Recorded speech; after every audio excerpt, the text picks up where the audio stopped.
ต้องขอโทษคนดีฉันรักเพียงเธอตลอดมาหัวใจของเธอมีค่ามากกว่าสิ่งใดๆที่มีอยากให้10 ล้านนาทีของฉันได้ร่วมกับเธอแต่คงเป็นไปไม่ได้รักของเรามันไม่ง่ายจริงๆจะไม่ยอมให้เธอต้องลำบากรักก็ต้องจำใจจากแม้ทรมานแค่ไหนให้คนอ้างว้างไว้ฉันสักดีกว่าใช้ให้เธอเป็นปีตาสักวันเธอคงเข้าใจแม้มันต้องเจ็บคอยไปจนเอาตอนท้ายให้เธอมองว่าฉันนั้นมันคนใจ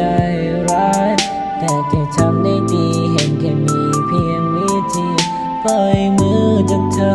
เท่านั้นหัวใจจะขาดกับบทบาทของตัวร้ายให้เธอมองว่าแล้วก็ดีจะได้ตัดใจจากฉันสักทีมันคงดีสุดแล้ว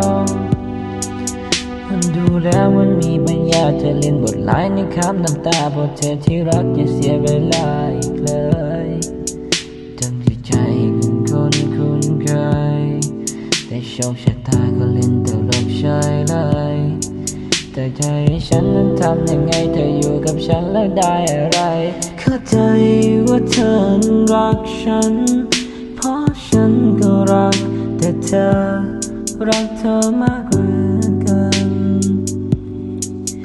จะไม่ยอมให้เธอต้องลำบากรักก็ต้องจำใจจากแม้ทรมานแค่ไหนให้คนอ้างว้างว่าฉันจะดีกว่ายอมให้เธอนั้นตีตาสักวันเธอคงเข้าใจแม้มันจะเจ็บคอยไปจนโดนตอนท้ายให้เธอมองว่าฉันนั้นมันคนใจร้ายแต่ที่ทำได้ดีเห็นแค่มีเพียงวิธีปล่อยมือเธอเท่านั้นหัวใจจะขาดกับบทบาทของตัวร้ายจะมองว่าแล้วก็ดีจะได้ตัดใจจากฉันสักทีมันคงดีสุดแล้วแม้มันจะเจ็บเคยไปจนเอาตอนท้ายให้เธอมองว่าฉันนั้นมาคนใจ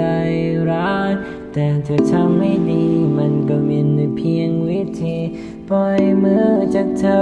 เท่านั้นหัวใจจะขาดกับบทบาทของตัวร้ายให้เธอมองว่าแล้วก็ดีจะได้ตัดใจจากฉันสักทีมันคงดี